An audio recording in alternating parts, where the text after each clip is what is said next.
कर्नाटक राज्य के हासन नाम के एक जिले में रामू नाम का एक लड़का रहता था। रामू चौथी कक्षा में पढ़ाई करता था और रामू के पिताजी रुद्रप्पा एक पेंटर थे। वो अपनी रोजी रोटी के लिए पेंटिंग संबंधित हर काम करते थे। बोर्ड पेंटिंग, नेम पेंटिंग और घर घर में वॉल पेंटिंग करते थे और फुर्सत के समय में रुद्रप्पा सुंदर चित्र बना लेता था। रामू स्कूल के बाद अपने फ्री टाइम में अपने पिताजी के साथ समय बिताता था और चित्रकारी में दिलचस्पी दिखाता था। प्राणी, पक्षी और इंसानों की ड्राइंग्स बना के वो खुश रहता था। रुद्रप्पा हर रोज जितना भी परिश्रम कर ले, फिर भी वो हर सुबह सूरज आने से पहले उठ जाता और अपने प्रातःकाल के काम निपटा के न्यूज़पेपर पढ़ता था। और इस तरफ रामू जो कुछ भी कोशिश कर ले, वो सूरज आने से पहले उठ नहीं पाता था। हर दिन उसे अपने पिताजी की आवाज अलार्म जैसी सुनाई देती थी। बाहर आंगन में न्यूज़पेपर के साथ बैठे रुद्रप्पा बोलता है, रामू, रामू, सुबह हो गई है, अभी तो उठ जाओ बेटा। बिस्तर पे सोया हुआ रामू कहता है, पापा, पापा, मैं और थोड़ी देर तक सोना चाहता हूँ, प्लीज पापा। ये सुनकर रुद्रप्पा चुप हो जाता है और उसे अपने बेटे को डांटने का मन भी नहीं करता है। ऐसे ही कुछ दिन बीत गए। एक दिन रामू सबसे पहले उठकर न्यूज़पेपर ढूंढता फिर रहा था। इसे देखकर रुद्रप्पा शॉक हुआ और न्यूज़पेपर को ढूंढता हुआ रामू से पूछा, ओ रामू, आज कैसे ये चमत्कार हो गया? सबसे पहले उठ गए हो। अच्छा, ठीक बात है, चलो तो बताओ क्या ढूंढ रहे हो? पापा, लास्ट वीक मैं एक ड्राइंग किया था, वो आज अखबार में छपने वाला है, उसी को ढूंढ रहा हूँ। मैंने पूरा पेपर देख लिया है, लेकिन वो न्यूज़ इधर नहीं है पापा। रुद्रप्पा जोर से हंस के कहता है, रामू, तुम कल के पेपर को देख रहे हो, तो आज का पेपर किधर है? आज पेपर नहीं आया बेटा, गणेश चतुर्थी के वजह से प्रेस बंद रहता है। तो रामू पूछता है, तो मेरा ड्राइंग? रुद्रप्पा ये सुन के बोलता है, वो कल के पेपर में आएगा। ये सुन के रामू मन ही मन कल तक इंतजार करना पड़ेगा करके सोचता रह गया। रामू कल के इंतजार में अलार्म रख के जल्दी उठ गया और उठते ही पेपर लेके ड्राइंग देखकर खुश हो गया। ये देखकर रुद्रप्पा बोलता है, बेटा रामू, हम हर रोज सुबह सूरज आने से पहले उठ के उसका स्वागत करें तो हमारा दिन उसी तरह प्रकाशन रहेगा और रोज न्यूज़पेपर पढ़ने से दुनिया में चलने वाली घटनाओं के बारे में जानकारी भी मिलेगी। ये सुन के रामू समझते हुए अपना सर हिलाता है और उस दिन से रामू सुबह जल्दी उठ के न्यूज़पेपर पढ़ने लगता है। इस बीच एक दिन रामू का दोस्त सीनू उससे कहता है, मुझे भी तेरे जैसे ड्राइंग करना सिखाओ प्लीज करके पूछता है। ये सुन के रामू बोलता है, ठीक है, मैं सिखाऊंगा, कल स्कूल छुट्टी है तो तुम सुबह स्कूल आ जाओ, तो उधर दोनों साथ में ड्राइंग बनाते हैं। ये कहकर दोनों घर निकलते हैं। दूसरे दिन सुबह रामू और सीनू स्कूल में मिलते हैं। तब रामू बोलता है, सीनू, अब से हम छुट्टी के दिन में कुछ न कुछ नया सीखेंगे। ठीक है रामू, ये कह के दोनों ड्राइंग करने लग जाते हैं। तो इस बीच उस रास्ते में बच्चों का चोर बीरा चुपके साजिश करते हुए आ रहा था। तभी उसको रामू और सीनू दिखे तो वो तुरंत एक पेड़ के पीछे छुपकर उन्हें देखने लगा। उन दोनों बच्चों को देखकर वो चोर अपने आप में कहा, आज तो बम्पर निकला, इन दोनों बच्चों में किसी एक को उठा के उनके पिता से बहुत सारे पैसे ले सकता हूँ। इन दोनों में कौन मेरे बात को मानता है? पहले मैं बात करता हूँ, जो भी मुझे पहले उत्तर देगा वही मेरा शिकार होगा।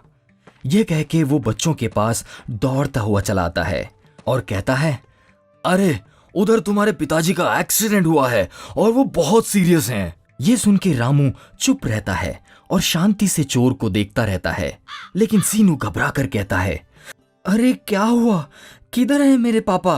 तो बीरा सीनू ही अपना शिकार है ये तय करके उधर गांव के बाहर के सरकारी हॉस्पिटल में है। इन्हें जाते देख रामू कहता है, सीनू एक मिनट। तो उसे कुछ याद आता है, मन ही मन सोच में रहता है और याद करता है, सुबह इस व्यक्ति को पेपर में देखा हूँ, अगर मैं अभी इस बात को कह दूं तो दोनों को डेंजर है। ये सोच के बोलता है, सीनू तुम जाके पापा को देख कर आओ। और जैसे ही वो जाने लगते हैं तो पेंट को उनके तरफ गिराता है। उसके ऊपर सीनू के फुटप्रिंट्स लेता है और वो तुरंत सीनू के घर जाके उनके पिताजी को पूरी बात बताता है। तब वो दोनों पेंट के फुटप्रिंट्स की सहायता से बीरा से सीनू को छुड़ा लाते हैं। इस कहानी से हमें ये सीख मिलती है कि रामू की पेपर पढ़ने की प्रैक्टिस, ड्राइंग करना, उसकी समझदारी और परिस्थितियों के संभालने की होशियारी, ये सब कुछ कठिनाइयों से लड़ना सिखाता है। तो हमें भी ऐसी ही प्रैक्टिसेस के साथ होशियार बनना है और हमें अनजान व्यक्तियों से होशियार रहना चाहिए। मधुगिरी नाम के एक गांव में पांडु नाम का एक पान वाला रहता था। उसके पान बहुत मशहूर था। पांडु के पान के लिए लोग उसके दुकान के सामने क्यों लगाते थे। सादा पान 20 रुपए, मीठा पान 30 रुपए हिसाब से वो हर एक पान का एक निश्चित दाम रखे अच्छा पैसा कमाता था। वो सभी ग्राहक को जानबूझ के 10-15 मिनट इंतजार करवाता था। अगर कोई गूगल पे, फोन पे कहे तो उनसे मिनिमम 50 या 100 रुपए का बिजनेस करवाता था। ऐसे ही एक दिन एक ग्राहक ने कहा, अरे ये क्या पांडु, एक पान देने के लिए इतना वेट करवाते हो, ये सही नहीं है। ये सुन के पांडु ने कहा, अरे अगर तुमको पांडु का पान खाना है तो वेट करो, वरना दूसरे जगह जाके मारो। ऐसे शायरी अंदाज में उसको जवाब दिया। ये सुन के वहाँ के लोग हंस पड़े और वो ग्राहक उदास होकर चला गया। ऐसे दूसरों को चिढ़ाना, अपने अंदाज में गाली देना पांडु को आदत हो गई थी और इससे वो खूब मजा लेता था। अगर कोई पांडु से भिड़े तो वो उनके पान में ज्यादा चूना लगा देता था या सड़े हुए पान खिलाता था। उस गांव का कोई भी फंक्शन हो, पान के लिए सभी पांडु को ही ऑर्डर देते थे। इसका फायदा उठाते हुए पांडु सड़े हुए पान इस्तेमाल करके दुगना मुनाफा कमाता था। उसके पान के पत्ते, अखरोट और चूने सप्लायर्स को भी वो ठीक से पैसे नहीं देता था। तो एक दिन उनमें से एक सप्लायर ने पूछा, तुम्हारे पान का व्यापार अच्छा ही चल रहा है, लेकिन हमारे पैसे के लिए क्यों हमें सताते हो? अगर तुम टाइम पर पैसे दोगे तभी तो तुम्हें अपना माल मिलेगा ना। तो ये सुन के पांडु बोला, अरे बेवकूफ, मेरा पान तुम्हारे माल से नहीं, मेरा हाथ के जादू से चल रहा है। जब मैं दूंगा तब तुमको पैसे लेना होगा। मेरे व्यापार से ही तू जी रहा है, ये याद रख। ऐसे गर्व से कहा। ये सुन के वो व्यापारी ने कहा, ठीक है पांडु, आज से हमारा बिजनेस खत्म करते हैं, अब से कोई लेन देन नहीं रहेगा। ये कह के वो वहाँ से चला गया। पांडु ऐसे ही अपने घमंड से सारे सप्लायर्स के साथ रिश्ता खो दिया। सभी गाँव वालों के साथ बुरे व्यवहार करता रहा, लेकिन उस गाँव के जमींदार से वो बहुत प्यार से पेश आता था। इसका कारण उसका पान का दुकान जमींदार के इलाके में था। जमींदार बहुत कड़क इंसान था। छोटी सी गलती करने वालों को भी वो कड़ी सजा देता था। ऐसे ही एक दिन जमींदार पान की दुकान पे आकर पूछा, पांडु, कल मेरी बेटी की शादी है और रिसेप्शन में मुझे तेरे हाथों का पान चाहिए। आने वाले सभी मेहमानों को तुम्हारा पान के स्वाद का चमत्कार दिखाना होगा। यह सुन के पांडु ने कहा, आप चिंता ना करो, 7 शहरों में किसी ने ऐसा पान नहीं खाया होगा, वैसा पान बना के खिलाऊंगा। यह कह के उसने ऑर्डर स्वीकार कर लिया। जमींदार जाने के बाद पांडु मन ही मन सप्लायर्स को खोजते हुए सोचा, अच्छा ऑर्डर मिला है, मुझसे झगड़ा करके इन लोगों ने अपने पैरों को कुल्हाड़ी मार लिए। इसी सोच के साथ सिटी में रहने वाले नए सप्लायर को मिलके रिसेप्शन में पान बनाने वाला मटेरियल्स का ऑर्डर दिया। अगले दिन अपना मटेरियल्स के लिए पांडु नया सप्लायर को लगातार कॉल करता रहा, लेकिन वो सप्लायर उसका कॉल आंसर नहीं किया। तो इससे पांडु टेंशन में आके जमींदार के बारे में सोचकर घबरा गया। उसको पता था कि जमींदार के ऑर्डर सही नहीं गया तो उसका व्यापार पर बुरी असर पड़ सकती थी। इंतजार करते करते पांडु को असल में पसीने छूटने लगे। पांडु को और कोई रास्ता नहीं दिखा। जमींदार को सच बता के उनसे माफी मांगना ही उचित समझकर जमींदार के पास गया। डरा हुआ पांडु जैसे ही जमींदार के पास आया, किसी और से बात करते हुए जमींदार पांडु को देखते ही उसके पास आकर उसे गले लगा के बोला, वाह पांडु वाह, क्या पान है और कैसा स्वाद है। तुमने पांडु पान वाला का अपना नाम फिर से साबित कर लिया, मेरे मर्यादा को बचा लिया। तुम्हारे पान पे फिदा होके मैं अपने जमीन का एक छोटा सा हिस्सा तेरा नाम कर रहा हूँ। यह कह के जमींदार ने जमीन का कागजात पांडु को दिया। यह सुन के पांडु चकित होके कौन उसके नाम पे पान खिला रहा है ये जानने के लिए चारों ओर देखा, तो उसने अपने पुराना सप्लायर्स देख लिया। उन्हें देखते ही पांडु भागते हुए उन सप्लायर्स के साथ गले मिलके कहा, मैंने आपको गाली दिया, ताने मारे, फिर भी आप लोगों वो सब भूल के आज मेरा मान बचा लिए। व्यापारियों ने कहा, अरे पांडु, तुम्हारे व्यापार से ही तो हम जी रहे थे, तो ऐसे वक्त में तुम्हारे साथ कैसे छोड़ सकते हैं दोस्त। इस घटना से पांडु को अपना गलती का एहसास हुआ और उस दिन से वो उन्हें सप्लायर से ज्यादा अपना दोस्त बना लिया। अपने चिचोरापन को छोड़ के उनके साथ निष्ठा से व्यापार करने लगा। सारे सप्लायर्स भी उसके साथ व्यापार करते, घर और गाड़ी भी खरीद के खुशी से जीने लगे। तो बच्चों, अगर कोई हमारा बुरा सोचता है तो हमें उसके बदले में उनका अच्छा ही सोचना चाहिए। इससे उनका अहंकार टूटता है। हमें हमेशा दूसरों का मदद करना चाहिए और साथ लेके चलना चाहिए। इससे हमारा रिश्ते मजबूत होते हैं और मुश्किलों के सामना करने की शक्ति मिलता है। नारायण नाम का एक व्यक्ति रहता था। उसकी बीवी का नाम रुक्कू था।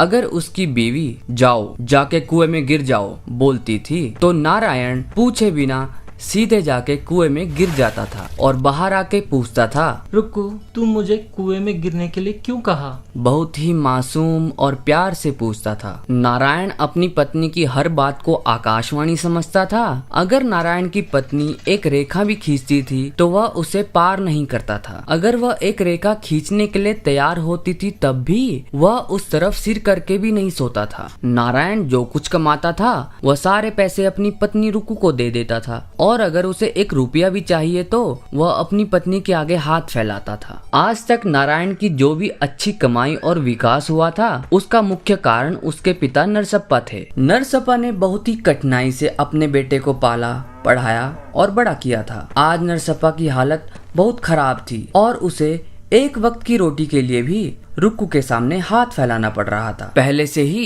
रुक्कू बहुत खराब तरीके से नरसप्पा की देखभाल करती थी। धीरे धीरे रुक्कू ने बाप और बेटे को अलग अलग कर दिया और यहाँ तक कि उनको अपने बेटे सूरज से भी नहीं मिलने देती थी। रुक्कू नरसप्पा को पागल पागल बोल के पुकारती थी। इसे देख देख कर सूरज भी अपने दादाजी का पागल पागल बोल के मजाक उड़ाने लगा। लेकिन सूरज को दादाजी बहुत प्यार से, मेरा सोना है तू, मेरा चंदा है तू, बेटा मेरा पास आओ, दादाजी को ये किसी दे दो, बोलते हुए सूरज को बुलाते थे। लेकिन सूरज, किसी चाहिए तेरे को किसी? ए पागल बूढ़े, चुप होके सो जा। ऐसा बोलते हुए दादाजी का अपमान करता था। यह सब सुनकर भी नारायण कुछ भी सुनाई नहीं दिया जैसे बर्ताव करता था। लेकिन रुक्कू सूरज को बोलती है, शाबाश बेटा, उस पागल बुड्ढे को बहुत ही सही उत्तर दिया। लो चॉकलेट खाओ। इसके साथ साथ रुक्कू नरसप्पा को कल का बचा हुआ चावल, रोटी और सड़ा हुआ खाना देती थी। अंदर ही अंदर नरसप्पा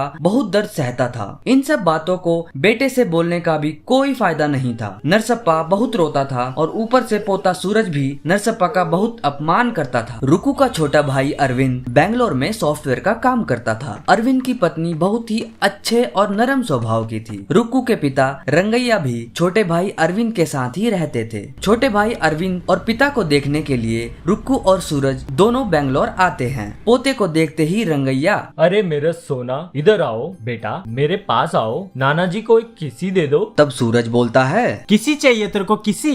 ए पागल बूढ़े, चुप होके सो जा। ये बोलकर माँ के पास जाता है। माँ इस पागल बुड्ढे को सही उत्तर दिया ना, इसलिए अब मुझे एक चॉकलेट दो। रुक्कू को बहुत ही जोर का झटका लगा। बेटी के स्वभाव को देखते हुए रंगैया नरसप्पा के दर्द और हालत को समझ गया था। रुक्कू, हम बच्चों को जो भी सिखाते हैं बच्चे वही सीखते हैं और वही करते हैं। काली कागज की तरह होता है उनका दिल। हम जो भी उस कागज में लिखेंगे कल वो उसी को दोहराएंगे। रुको, आज अगर तुम नहीं बदलोगी तो कल तेरे साथ भी यही होगा। कुछ अच्छी बातें बोलकर समझा के बेटी को घर भेजता है। घर आते ही रुक्कू अपने ससुर जी के पैर पड़कर बोलती है, ससुर जी मुझे माफ कर दो, मैंने आपको बहुत दुख पहुंचाया है। आज के बाद मैं आपको कोई दुख नहीं पहुंचाऊंगी। ये बोलते हुए माफी मांगती है। यह सब देखकर सूरज, दादाजी सॉरी दादाजी। सॉरी बोलता है। यह देखकर रुक्कू को उसके पिता की बात, बच्चों का दिल खाली कागज की तरह होता है, ये समझ में आई। यह सब देखकर नारायण भी अपने पिता के पैर छूकर माफी मांगता है। नरसप्पा ने जो भी हुआ उसे भुलाकर उनको